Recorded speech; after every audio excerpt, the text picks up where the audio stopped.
Hello សួស្តីអ្នកទាំងអស់គ្នាស្វាគមន៍មកកាន់ Channel កូននិស័យសម្រាប់រឿងមុនចូលដល់សាច់រឿង admin សូមសំណូមពរអ្នកទាំងអស់គ្នាចូលចុច like ចូល comment share ក៏ដូចជា subscribe admin ម្នាក់មួយផងណាដើម្បីទទួលបានរឿងថ្មីនៅពេលដែល admin ធ្វើការផុសបន្តពីភាពមុន Melly បានគិតថានេះមិនមែនជាការសម្រេចចិត្តដែលខ្ញុំបានធ្វើឡើងបន្ទាប់ពីពិចារណាយ៉ាងយកចិត្តទុកដាក់នោះទេវាជាការសម្រេចចិត្តដែលបញ្ញាដែលខ្ញុំមិនធ្លាប់ធ្វើបែបនេះសោះពីមុនមកប៉ុន្តែនេះគឺជាជំរើសដ៏ល្អបំផុតប្រសិនបើអ៊ីទ្រីកពិតជាទុកខ្ញុំជាគ្រួសាររបស់គាត់នឹងមិនបដិសេធឡើយបន្ទាប់មកអ៊ីទ្រីកក៏បានតបថាមេលីកុំនិយាយរឿងដែលគួរឲ្យអស់សំណើចបែបនេះទៀតអីតើអូនគិតថាវាជារឿងងាយស្រួលឬក្នុងការចូលមកជាផ្នែកមួយនៃគ្រួសាររបស់សម្ដេចអូនមិនអាចគ្រាន់តែខឹងសម្បាហើយរំពឹងថាវានឹងកើតឡើងនោះទេបំភ្លេចថាពួកយើងធ្លាប់និយាយគ្នាអំពីរឿងនេះទៅរ៉ូសាលីននឹងមកដល់ឥឡូវនេះហើយដូច្នេះអូនត្រឡប់ទៅបន្ទប់អូនវិញដោយស្ងប់ស្ងាត់ចុះតើខ្ញុំទៅរំពឹងអ្វីថាមនុស្សស្រីមិនសំខាន់ដូចជាខ្ញុំអាចក្លាយជាសមាជិកគ្រួសារ Felton បានវាមិនអាចទៅរួចសោះឡើយពេលនោះអ្នកនាងរ៉ូសាលីនក៏បានមកដល់តើខ្ញុំមកលឿនពេកមែនទេសួស្តីសម្ដេច Felton អ៊ីទ្រីកបានគិតថានាងពិតជាគ្មានភាពខ្មាស់អៀនតទៅសោះដែលនាំគូស្នេហ៍របស់នាងមកជាមួយរាល់ពេលដែលនាងមកទីនេះហើយអ៊ីទ្រីកក៏បាននិយាយថាតើនាងសុខសប្បាយទេមើលទៅហ្វ្រង់ស៊ីសដូចជាចូលចិត្តភូមិគ្រឹះរបស់សម្ដេចណាគាត់តែងតែបង្ហាញពីអាកប្បកិរិយាសប្បាយចិត្តនៅពេលដែលនៅទីនេះដូច្នេះខ្ញុំក៏នាំគាត់មកទីនេះម្ដងទៀតអ៊ីទ្រីកបាននិយាយថាមិនអីទេទីនេះស្វាគមន៍ជានិច្ចហ្វ្រង់ស៊ីសក៏បានតបថាអរគុណសម្រាប់ការស្វាគមន៍របស់សម្ដេចខ្ញុំសូមអនុញ្ញាតដើរមើលក្នុងភូមិគ្រឹះនេះបន្តិចសិនដូច្នេះសម្ដេចអាចសប្បាយរីករាយជាមួយនឹងរ៉ូសាលីនបានហើយរ៉ូសាលីនក៏បាននិយាយថាតាមសម្រួលបន្តិចទៀតជួបគ្នានៅពេលដែលដើរមើលនៅក្នុងភូមិគ្រឹះហ្វ្រង់ស៊ីសបាននិយាយថាតើរ៉ូសាលីននឹងត្រូវមករស់នៅទីនេះបន្ទាប់ពីនាងរៀបការរួចហើយឬនៅពេលនោះស្រាប់តែហ្វ្រង់ស៊ីសបានកលេចទៅឃើញមេលីដែលកំពុងតែឈរនៅតែម្នាក់ឯងហើយគិតថាតើនោះគឺជាមនុស្សស្រីអូតើនាងគឺជាអ្នកដែលរស់នៅទីនេះត្រូវទេខ្ញុំគិតថាឈ្មោះរបស់នាងគឺនៅពេលនោះគេបានដើរចូលទៅជិតមេលីហើយក៏និយាយថាគឺមេលីអ៊ីនវូដត្រូវទេមេលីក៏បានកលេចទៅមើលហ្វ្រង់ស៊ីសហើយក៏និយាយថាអ្នកប្រុសហើយគាត់ក្នុងចិត្តថាគាត់គឺជាមនុស្សប្រុសដែលខ្ញុំបានឃើញនៅជាមួយនឹងអ្នកនាងរ៉ូសាលីនជាអ្នកស្នងមរតករបស់គ្រួសារអាដែលអ៊ីទ្រីកនិយាយថាគាត់មិនប្រកាន់ទេបើសិនរ៉ូសាលីនមានគូស្នេហ៍ប៉ុន្តែខ្ញុំនៅតែមិនគិតថាវាជារឿងត្រឹមត្រូវឡើយ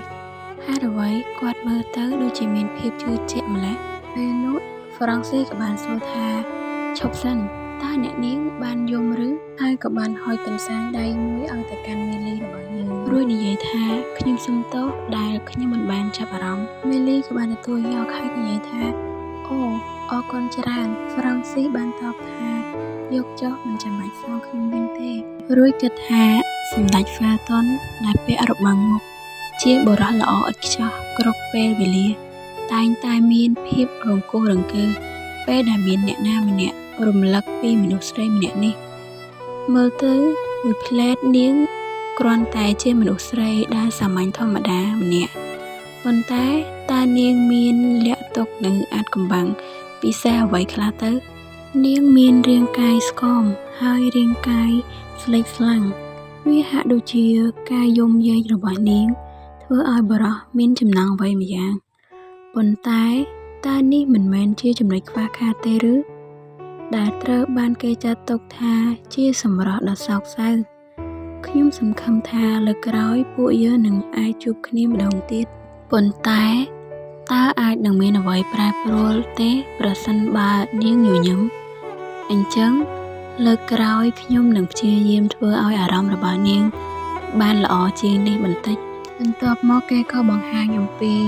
អ្នកនាងរ៉ូសាលីនហើយនិងអ៊ីទ្រីកវិញម្ដងដែលកំពុងអង្គុយជជែកគ្នានៅក្នុងបន្ទប់ផ្ទប់យើងតើចុងសប្តាហ៍នេះសម្ដេចទំនេរទេមានការសម្ដែងមហោស្រពអូប៉េរ៉ាមួយដែលតំណងជាល្អមើលណាស់ ហ្វ្រង់ស៊ីបានតបថាគួរឲ្យសោកស្ដាយណាស់នៅចុងសប្តាហ៍នេះខ្ញុំមានរវល់ហើយរ៉ូសាឡីនក៏និយាយថាមួយរយៈនេះសម្ដេចរវល់ណាស់ពិតជាគួរឲ្យសោកស្ដាយមែនពេលនោះអ៊ីដ្រិកបានគិតថាមើលទៅពេលនេះមេលីកំពុងតែនៅក្នុងបន្ទប់ពិចារណាកំហុសដែលនាងបានធ្វើឲ្យទទួលជាប្អូនស្រីស្របច្បាប់ឬក៏ស្រមៃនៅពេលមុនដែលមេលីបាននិយាយថាធ្វើឲ្យខ្ញុំក្លាយជាមេលី Felton ទៅខ្ញុំចង់ក្លាយទៅជាប្អូនស្រីស្របច្បាប់យោបល់របស់មេលីក៏ជាជម្រើសដ៏ល្អមួយដែរខ្ញុំគ្រាន់តែត្រូវរកហេតុផលដើម្បីយកមេលីមកចិញ្ចឹមក្នុងនាមជាប្អូនស្រីស្របច្បាប់ប៉ុន្តែចំពោះមូលហេតុដែលខ្ញុំបានធ្វើការបដិសេធទៅលើគំនិតរបស់នាង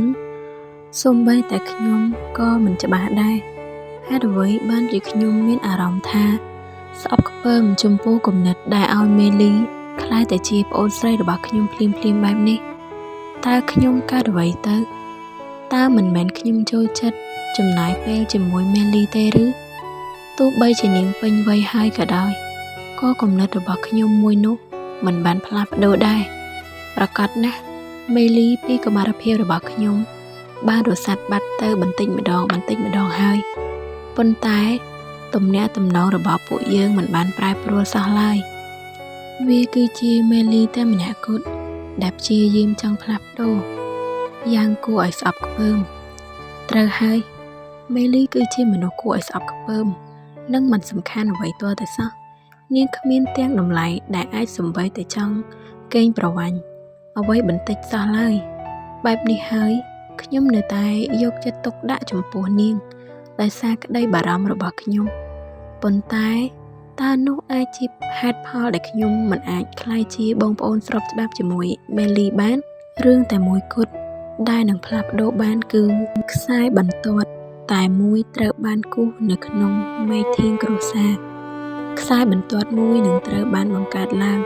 ដូច្នេះខ្សែបន្ទាត់ដាច់ខាតមួយទៀតដែលមិនត្រូវឆ្លងកាត់បានជារឿងហាមឃាត់ទេគ្មានផ្លូវណាដែលខ្ញុំអាចមានទំនាក់ទំនងបែបនោះជាមួយមេលីឡើយ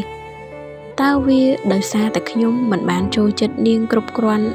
ដើម្បីទទួលយកនាងជាសមាជិកគ្រួសាររបស់ខ្ញុំមែនទេប៉ុន្តែបើបែបនោះវាមិនអាចបញ្យល់ពីមូលហេតុដែលខ្ញុំចង់រក្សាមេលីឲ្យនៅក្បែរខ្លួនសម្បីតែបន្ទាប់ពីខ្ញុំរៀបការហើយក៏ដោយបានទេតើខ្ញុំគួរអនុញ្ញាតឲ្យមេលីទទួលបានអ្វីដែលនាងចង់បានទេអ្នកនាងនៃគ្រួសារ Felton ទោះជាយ៉ាងណាក៏ដោយខ្ញុំមិនប្រកាសថាតំណែងនោះស័ក្តិសមជាមួយនឹងនាងឬក៏អត់ទេស្រាប់តែភ្លាមអ្នកនាង Rosalind ក៏បានហៅអ៊ីត្រិចសម្ដេច Felton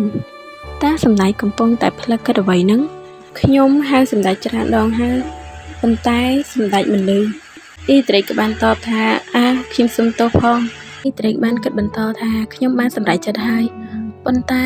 ហេតុផលខ្លះបានធ្វើឲ្យខ្ញុំមិនស្រណុកចិត្តហើយក៏និយាយទៅកាន់អ្នកនាង Rosalind ថាថ្ងៃនេះខ្ញុំមិនសូវស្រួលខ្លួនទេដូច្នេះតើអ្នកនាងអាចត្រឡប់ទៅវិញសិនបានទេបន្ទាប់មកគេក៏កាត់បង្ហាញអំពីអ៊ីត្រិចបានទៅរកមេលីហើយក៏បានឃើញកន្សែងដៃដែលមេលីបានកាន់នោះហើយក៏និយាយថាកន្សែងដៃបងមកព្រោះបងមានរឿងចង់និយាយជាមួយនឹងអូនតែអូនបែរជានៅឈរទីនេះហើយទទួលបានកន្សែងដៃបែបនេះមេលីក៏បាននិយាយថាអូគឺអ្នកប្រុសហ្វ្រង់ស៊ីជាអ្នកឲ្យវាមកខ្ញុំហើយខ្ញុំគ្មានជំរឿអ្វីក្រៅពីទទួលយកទេ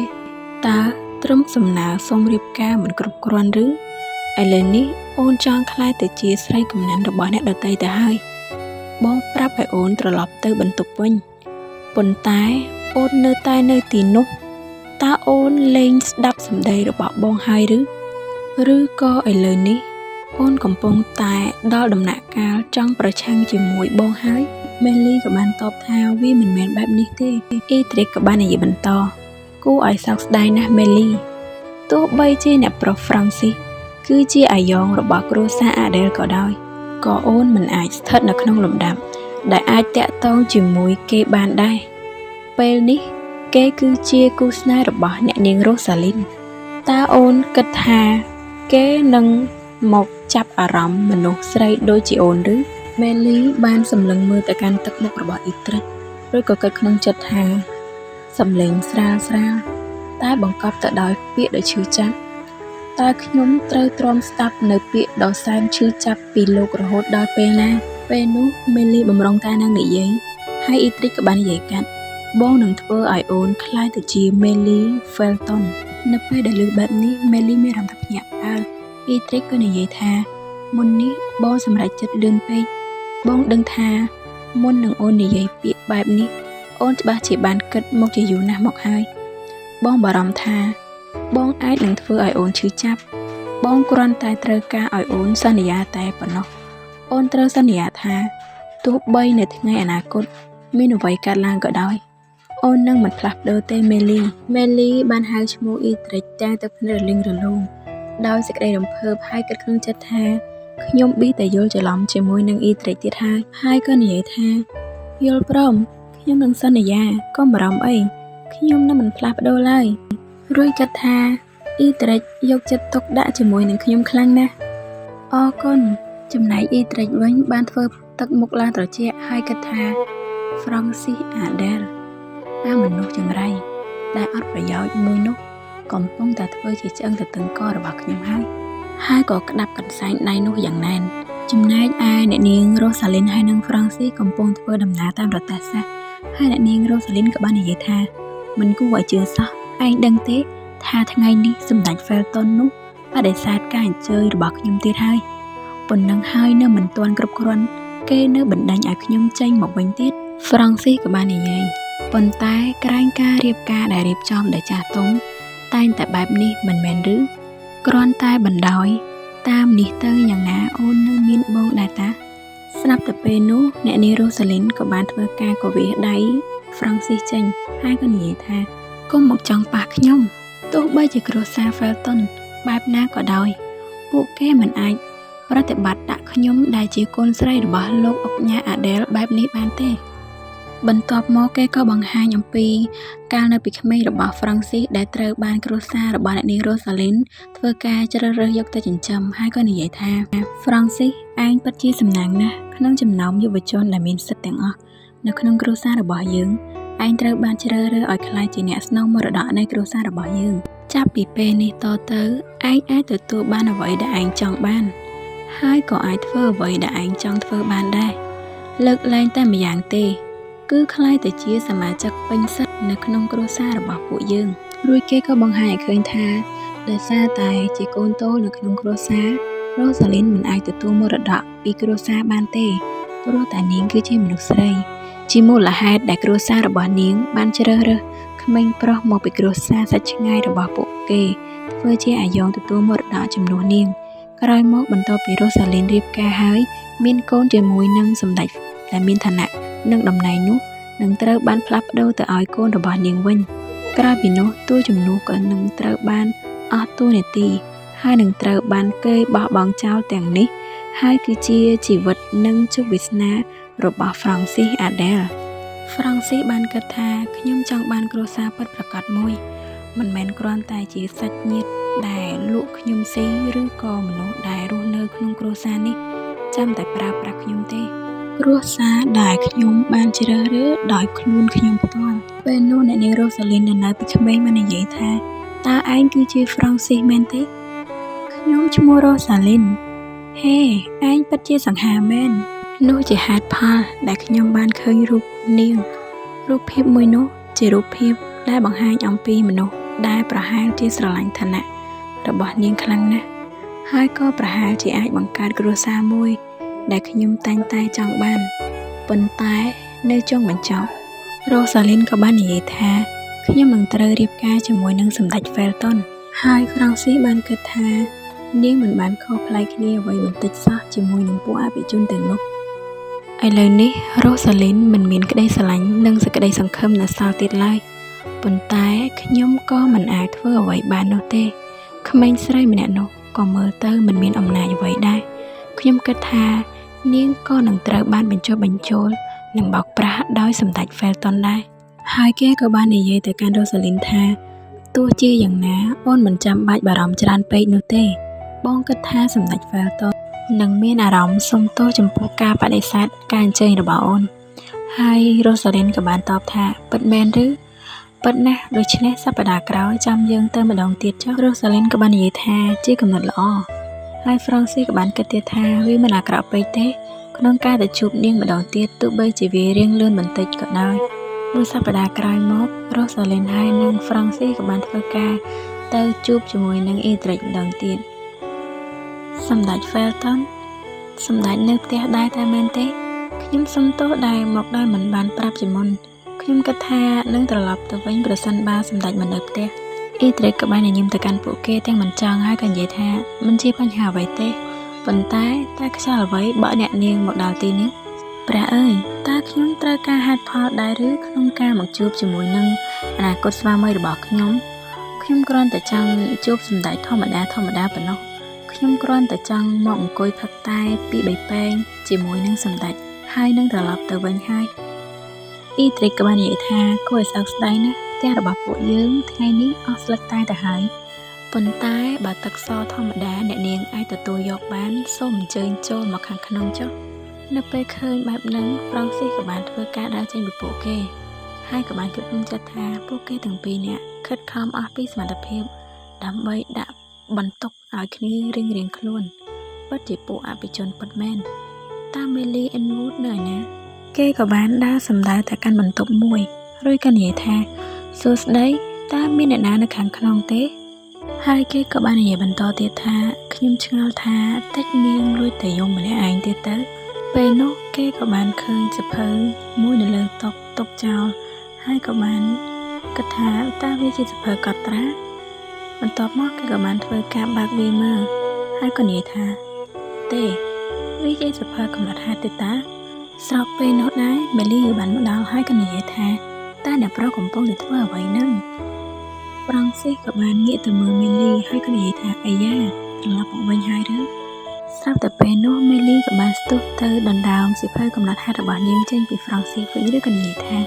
ឲ្យវាមកខ្ញុំវិញហេតុអ្វីបានជាអ្នកប្រុសយកសៀវភៅរបស់អ្នកដទៃយកមកអានដោយមិនមានការអនុញ្ញាតបែបនេះ Francis បាននិយាយថាការអនុញ្ញាត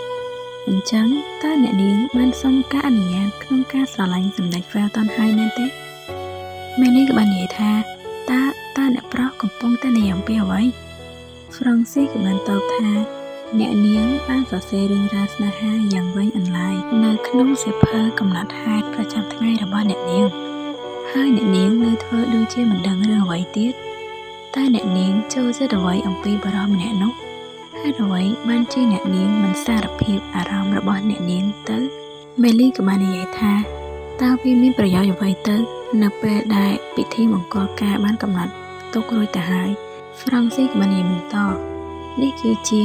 ហេតុផលដែលអ្នកនាងត្រូវបង្ហាញនាពេលឥឡូវនេះ